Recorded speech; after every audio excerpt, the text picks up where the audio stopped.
भगवान की खूब भाव से सेवा किया करें, भले ही थोड़ी देर करें लेकिन भाव के साथ।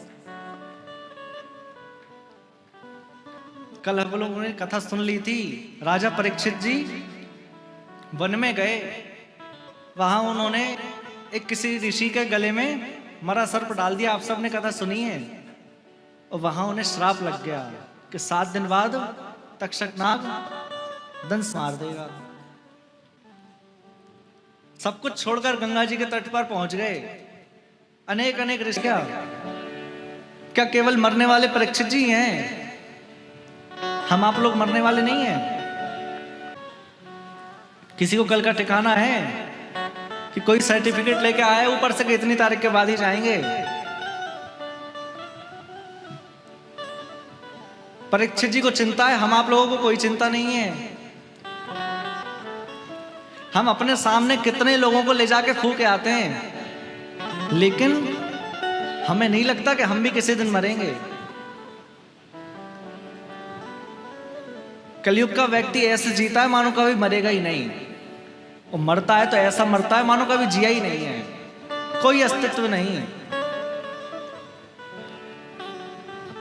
कहां तक कहूं, 3 पीढ़ी 4 पीढ़ी के बाद तो लोग नाम भी भूल जाते, नाम भी नहीं पता रहते लोगों को। तो हमें ऐसा कुछ करके जाना है कि लोग याद करें, ऐसी युक्ति करके जाएं कि लोग हमें याद करके रोएं कि कोई था।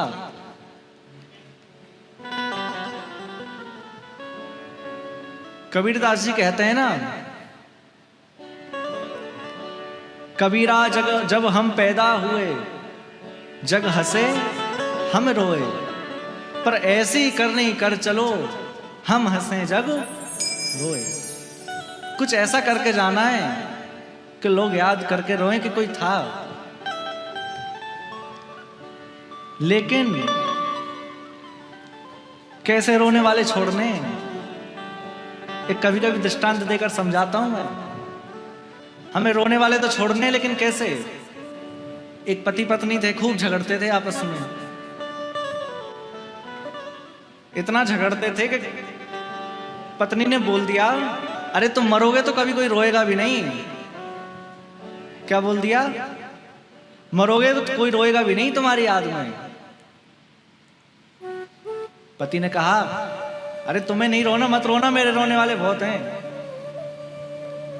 पत्नी ने पूछा, हमें भी तो बताओ कौन है रोने वाले, हमें भी तो पता चले।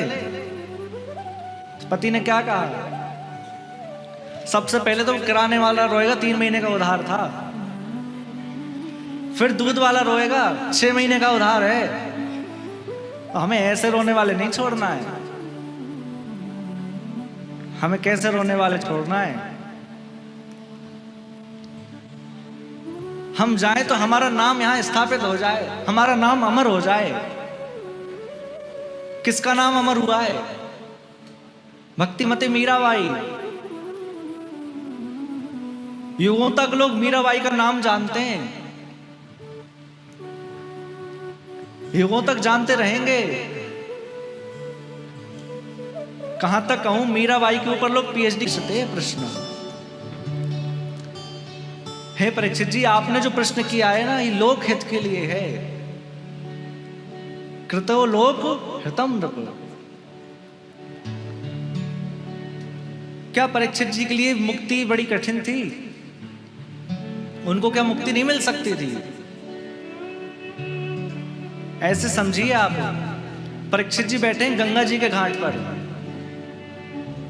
कहां बैठे हैं? गंगा जी के घाट पर। जिन गंगा जी का नाम लेने से 100 योजन दूर तक कोई व्यक्ति मरते समय गंगा गंगा पुकारे, तो उस व्यक्ति के अभी कल्याण हो जाता है। और किसी व्यक्ति के अंतिम समय में उसके मुख में गंगा जल आ जाए तो मुक्ति मिल जाती है। लेकिन परीक्षित जी तो गंगा जी के तट पर ही बैठे हैं, तो क्या उनकी मुक्ति नहीं होती?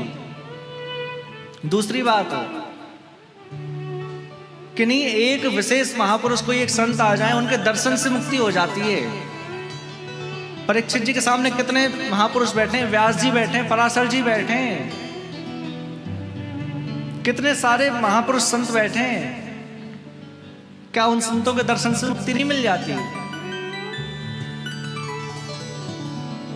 और कहां तक कहूं मैं, श्री परीक्षित जी कैसे हैं? अरे कहा जाता है कि अपने अंतिम समय में भगवान का नाम ले लिया जाए तो मुक्ति हो जाएगी। कहते हैं अंते नारायण स्मृति, कहते हैं अंतिम समय में यदि भगवान का नाम ले लिया जाए तो मुक्ति हो जाती है। तो परीक्षित जी कैसे हैं? परीक्षित जी अंतिम समय में नहीं लिया, बाल अवस्था में नहीं लिया, अरे गर्भ में भगवान का दर्शन किया है। कल हम लोग सुन रहे थे, जिनकी रक्षा गर्भ में भगवान ने स्वयं जाकर की हो, क्या उनकी मुक्ति में कोई संशय है?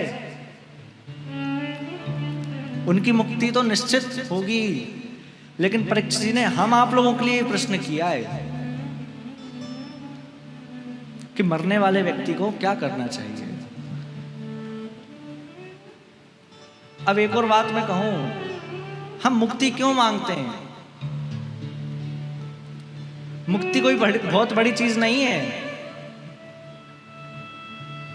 बड़े ध्यान से समझना, मुक्ति कोई बहुत बड़ी वस्तु नहीं है कि हम मर जाएंगे हमें मुक्ति मिल जाएगी। नहीं, क्या रावण को मुक्ति नहीं मिली?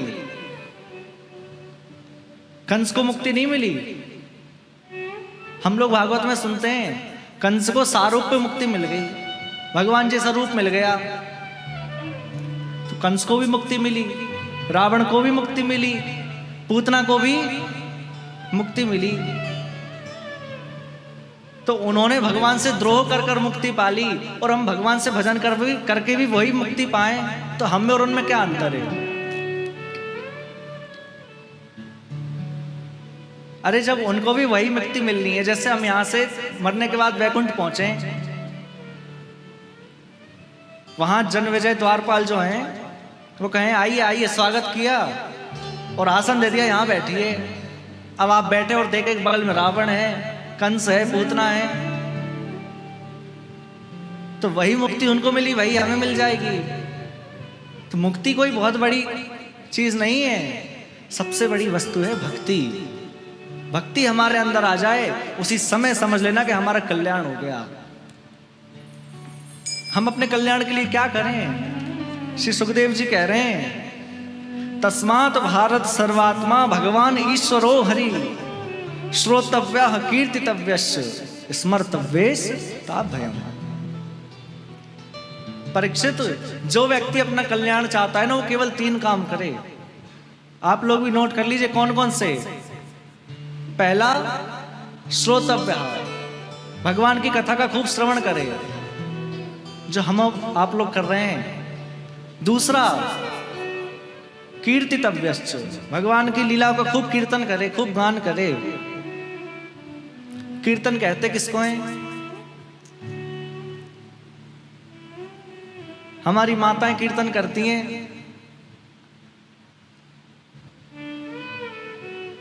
2 मिनट भगवान शंकर जी के भजन गा लिए, फिर 2 मिनट गणेश जी के गा लिए, फिर 2 मिनट दुर्गा जी के गा लिए, फिर सोचेंगे भैरव बाबा नाराज ना हो जाए तो उनके भी गा लो। 10 मिनट में सबके भजन गा लेती हैं। इसको कीर्तन नहीं कहते। कीर्तन कहते किसे हैं?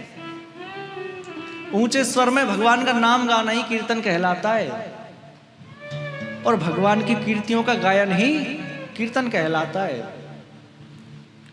तो पहला काम कथा श्रवण करे, दूसरा खूब कीर्तन करे, और तीसरा भगवान की कथा का खूब मनन करे, खूब उनका स्मरण करे। ये 3 काम करने से व्यक्ति को सहज कल्याण प्राप्त हो जाएगा। अब आप कहेंगे भगवान का कौन सा नाम गाएं, कौन सा नाम जपें? कई लोगों का प्रश्न रहता है, महाराज जी भगवान का कौन सा नाम जपना चाहिए? देखो, भगवान के सारे नाम कल्याणकारी हैं। आप भगवान का कोई भी नाम जपो, गोपाल नाम जपो, कृष्ण नाम जपो, राम नाम जपो, नारायण नाम जपो, कितने नाम हैं। भगवान के नामों की कमी थोड़ी है, खूब नाम जपिए। भगवान तो नाम जप से बड़े प्रसन्न होते हैं। एक अनपढ़ किसान था, बहुत ज्यादा अनपढ़ था, कुछ लिखना पढ़ना नहीं आता था। भगवान ने सोचा इस पर कृपा तो करनी है, कैसे करें। तो कुछ संत वहां आए। उस किसान ने कहा कि संत भगवान, आप ऐसा कुछ बतलाइए कि मुझसे थोड़ी बहुत भक्ति बनती रहे। वैसे तो किसान हूं, खेत में काम करता हूं, लेकिन आप ऐसा कुछ बता दो कि जिससे मैं थोड़ी भक्ति भी करता रहूं और अपनी किसानी भी करता रहूं। संतों ने कहा, ओम नमो भगवते वासुदेवाय मंत्र का जाप करो। उस किसान ने कहा, अरे महात्मा जी, इतना लंबा मुझसे नहीं जपा जाएगा, कोई छोटा मंत्र बताओ। उन्होंने कहा, हरि शरणम जपा करो। उसने कहा, यह भी नहीं जपा जाएगा। संतों ने कहा, एक काम करना, कृष्ण चंद्र जपा करना। क्या जपना है? कृष्ण चंद्र। उसने कहा, ठीक है, कृष्ण चंद्र जप लूंगा। और जैसे ही संत गए, कृष्ण चंद्र जपता रहता। कुछ समय बीता, अब नाम जप रहा है। क्यों? क्योंकि जैसे ही बंद करूंगा मैं भूल जाऊंगा नाम, इसलिए कृष्ण चंद्र जपता रहता। अब कुछ समय बाद उसको कुछ विश्राम करने की इच्छा हुई, तो वह अपने घर गया और जाकर पत्नी से कहा कि एक काम करो, मैं थोड़ी देर विश्राम कर रहा हूं, जब तक तुम ये नाम ले लो और तुम इसको जपना। क्योंकि उसको लग रहा था ऐसा ना हो मैं भूल जाऊं, क्योंकि संत पता नहीं कब आएंगे कि नहीं आएंगे। अब पत्नी काम करने लगी खेत में और कृष्ण चंद्र जपती रहती। अब जपते जपते जीभ पलट गई। क्या जपने लगी? घसीटा चंद्र। खेत में हल चलाती जाती और कहती घसीटा चंद्र। अब जैसे ही पति लौट कर आया, पति ने कहा, लाओ नाम वापस करो। तो वही नाम दे दिया, घसीटा चंद्र। अब वो भी इतना सीधा साधा व्यक्ति, उसने ये नहीं कहा कि नहीं ये नहीं था, उसको लगा यही नाम था। वो भी घसीटा चंद्र जपने लगा। अब ये देख के ठाकुर जी प्रसन्न हो गए और वैकुंठ से नीचे आने लगे दर्शन देने के लिए। लक्ष्मी जी ने पूछा, प्रभु कहां जा रहे हैं? आप कहां जा रहे हैं? नारायण भगवान ने कहा, देखो ये मेरा नाम जप रहे हैं, इसलिए मुझे इनको दर्शन देने जाना है, मैं इनसे प्रसन्न हूं। लक्ष्मी जी ने कान लगाकर सुना तो वो जप रहा था घसीटा चंद्र।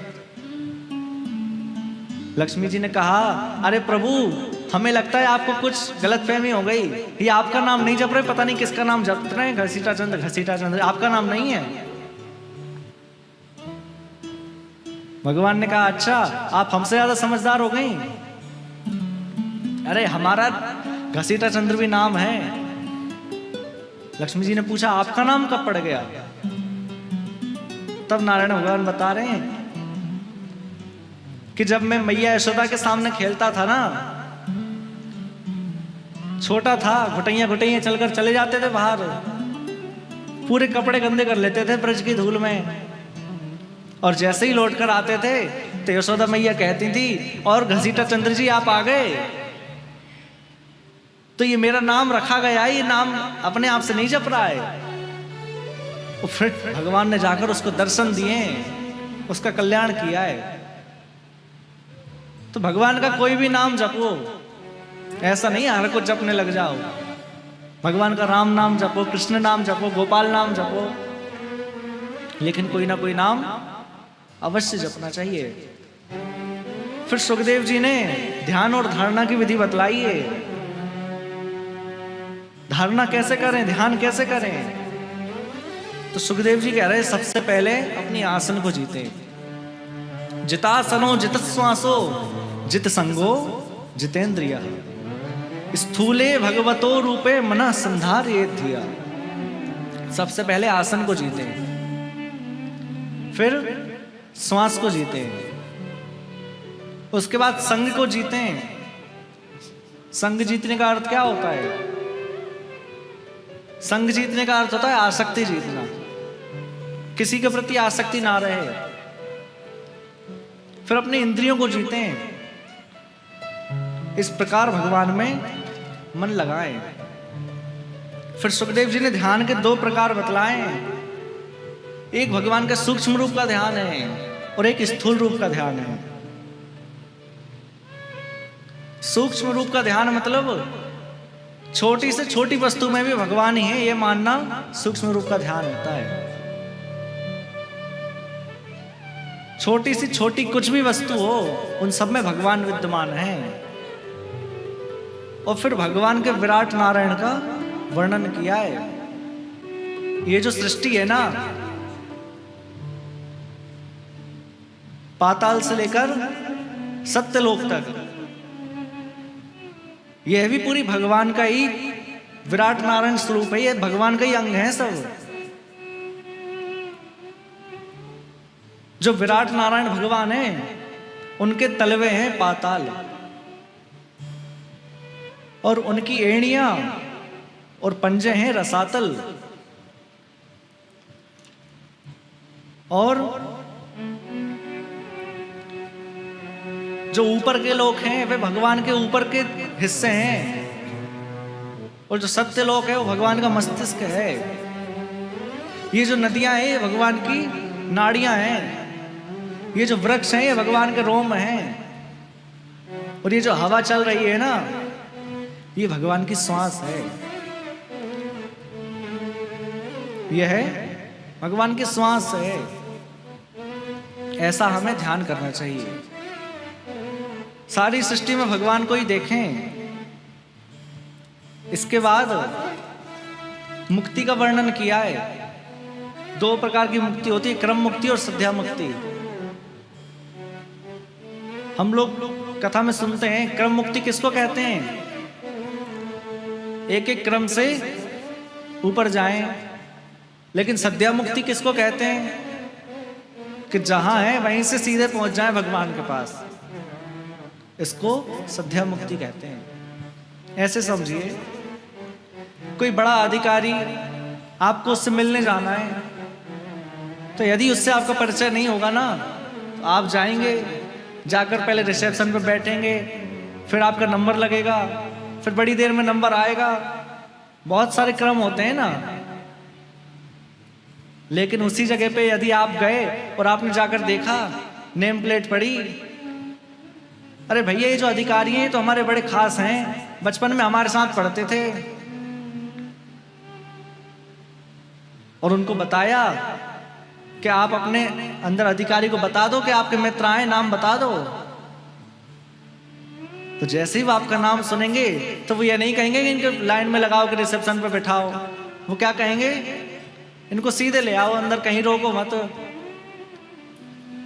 इसी प्रकार यदि भगवान से हमारा कोई संबंध नहीं है तो हमें इस क्रम में लगना पड़ेगा, तब हमारी मुक्ति होगी। और भगवान से यदि कोई संबंध बन गया तो फिर हमें क्रम में नहीं लगना पड़ेगा। भगवान जैसे ही देखेंगे अच्छा इनका नंबर है, लाओ इनको सीधा बुला लो, इनको लाइन में मत लगाओ। अब समझ गए दोनों प्रकार की मुक्ति? दो प्रकार की मुक्ति होती है। फिर सुखदेव जी ने बतलाया कि कौन से देवता की उपासना करने से क्या मिलता है। कौन कौन सुनना चाहता है? किस देवता की उपासना करें तो क्या मिलेगा? देखो, मैंने कल कहा था कि भगवान से कुछ मांगना नहीं चाहिए। अभी भी कहा था कि भगवान से कुछ ना मांगे, अहेतु की भक्ति करें। लेकिन यहां सुखदेव जी ने भी वर्णन किया है, इसलिए मैं कुछ देवताओं का बतला देता हूं। यदि कोई ब्रह्म तेज चाहता है ना, तो वह बृहस्पति की उपासना करे। यदि कि जिसे संतान की इच्छा है, कोई चाहता है कि मैं खूब संतानवान बन जाऊं, वह प्रजापतियों की उपासना करे। कोई चाहता है हमारे घर में खूब अन्न धन आ जाए, खूब अन्न भरा रहे, तो वह माता अदिति की उपासना करे। कोई चाहता है मेरी खूब लंबी आयु हो जाए, तो वह अश्विनी कुमारों की उपासना करे। कोई चाहता है कि मुझे खूब विद्या मिल जाए, खूब विद्यावान हो जाऊं, खूब ज्ञानवान हो जाऊं, तो वह भगवान शिव की उपासना करे। और जो चाहते हैं कि पति पत्नी में खूब प्रेम बना रहे, वह माता पार्वती की उपासना करें। अब परीक्षित जी ने पूछा कि गुरुदेव आपने ये तो बता दिया किसकी पूजा करने से, उपासना करने से क्या मिलता है, लेकिन कुछ भक्त ऐसे भी जिनको कुछ नहीं चाहिए, वो किसकी उपासना करे। और कुछ लोग ऐसे हैं जिनको सब कुछ चाहिए, संतान भी चाहिए, विद्या भी चाहिए, अन्न भी चाहिए, सब कुछ चाहिए, वो किसकी उपासना करे।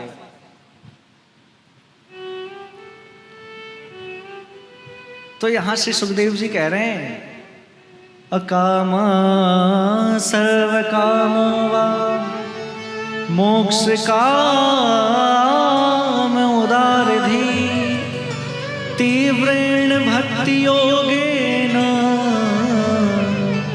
यजेत पुरुष परम। जो व्यक्ति निष्काम हो अथवा जिसको समस्त कामनाएं हैं, वह केवल और केवल भगवान कृष्ण की उपासना करे, उसको सब कुछ मिल जाएगा। और हम भी भगवान से कहें, हमारी दृष्टि कैसी हो जाए कि हम जहां देखें, अभी हमने सुना कि सृष्टि में सारी जगह भगवान हैं, तो हम लोग जहां हमारी दृष्टि जाए वहां हमें ठाकुर जी दिखें। मैं देखूं जिस ओर सखी रे, मैं देखूं जिस ओर सखी रे, सामने मेरे सांवरिया, सामने मेरे सांवरिया, हो सामने मेरे सांवरिया, सामने मेरे सांवरिया। मैं तो नाचूंगी सांवरिया, मैं तो नाचूंगी सांवरिया, सांवरिया सांवरिया, मैं तो नाचूंगी सांवरिया। ओ मैं देखूं जिस ओर सखी रे, मैं देखूं जिस ओर सखी रे, मैं देखूं जिस ओर सखी रे, मैं देखूं जिस ओर सखी रे, सामने मेरे सांवरिया, सामने मेरे सांवरिया, ओ सामने मेरे सांवरिया, सामने मेरे सांवरिया। ओ मैं तो हो गई रे बावरिया, मैं तो हो गई रे बावरिया, बावरिया बावरिया, मैं तो हो गई रे बावरिया।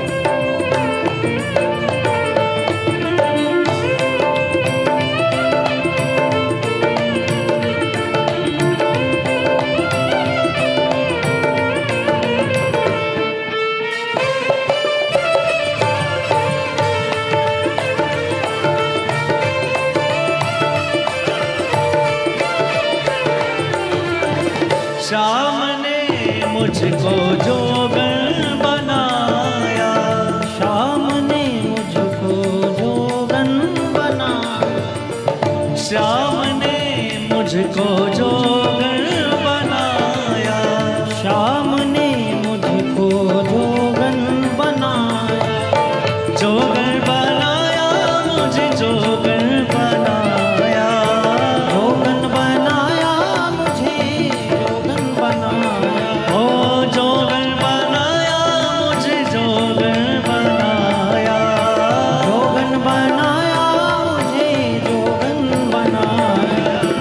श्याम ने मुझको जोगन बनाया, श्याम ने मुझको जोगन बनाया, प्रेम के रंग में डूब गया, प्रेम के रंग में डूब गया, प्रेम के रंग में डूब गया, प्रेम के रंग में डूब गया दिल।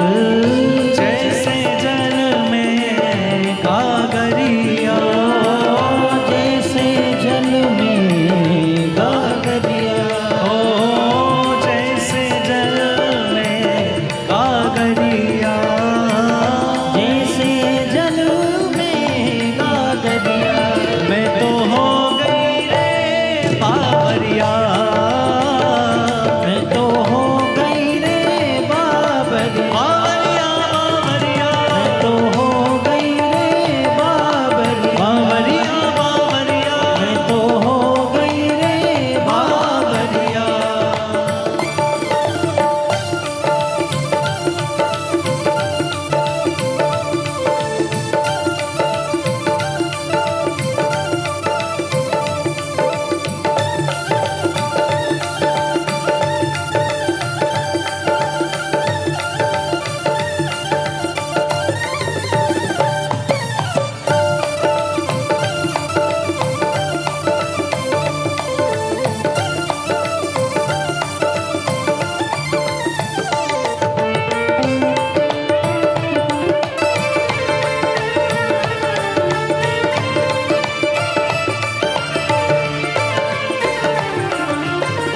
दुनिया कहती मुझको दीवानी, दुनिया कहती मुझको दीवानी, दुनिया कहती मुझको दीवानी, दुनिया कहती मुझको दीवानी, कोई ना समझे प्रेम की वाणी, कोई ना समझे प्रेम की वाणी, कोई ना समझे प्रेम की वाणी, कोई ना समझे प्रेम की वाणी।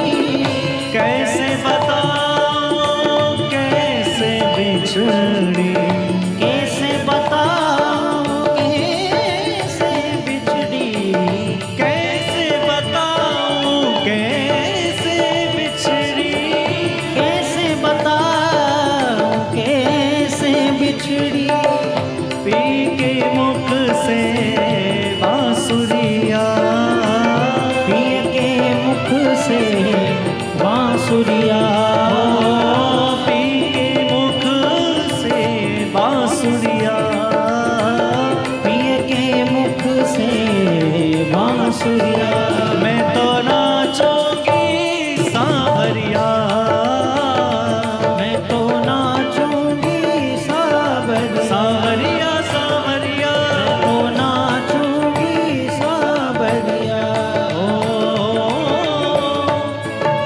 देखूं जिस ओर सखीरी, मैं देखूं जिस ओर सखी, मैं देखूं जिस ओर सखीरी, सामने मेरे सांवरिया, सामने मेरे सांवरिया। मैं तो हो गई रे बाबरिया, मैं तो हो गई रे बाबरिया, बाबरिया बाबरिया, मैं तो हो गई रे बाबरिया।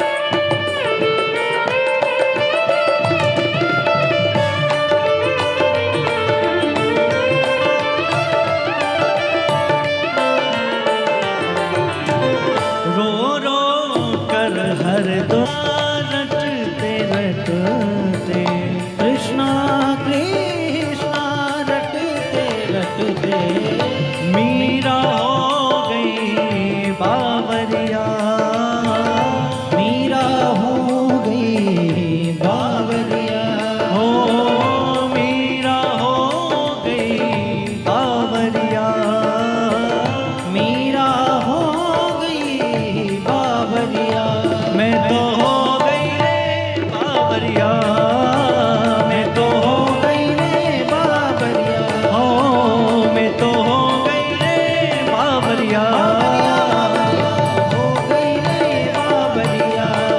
ओ मैं देखूं जिस ओर सखीरी, मैं देखूं जिस ओर सखीरी, मैं देखूं जिस ओर सखीरी, मैं देखूं जिस ओर सखीरी, सामने मेरे सांवरिया, सामने मेरे सांवरिया। ओ मैं देखूं जिस ओर सखीरी, मैं देखूं जिस ओर सखीरी, सामने मेरे सांवरिया, सामने मेरे सांवरिया। मैं तो हो गई रे बावरिया, मैं तो हो गई रे बावरिया। वृंदावन बिहारी लाल की जय। जहाँ हमारी दृष्टि जाए वहाँ भगवान ही नजर आए, ऐसे ही भाव हमारे मन में रखना चाहिए।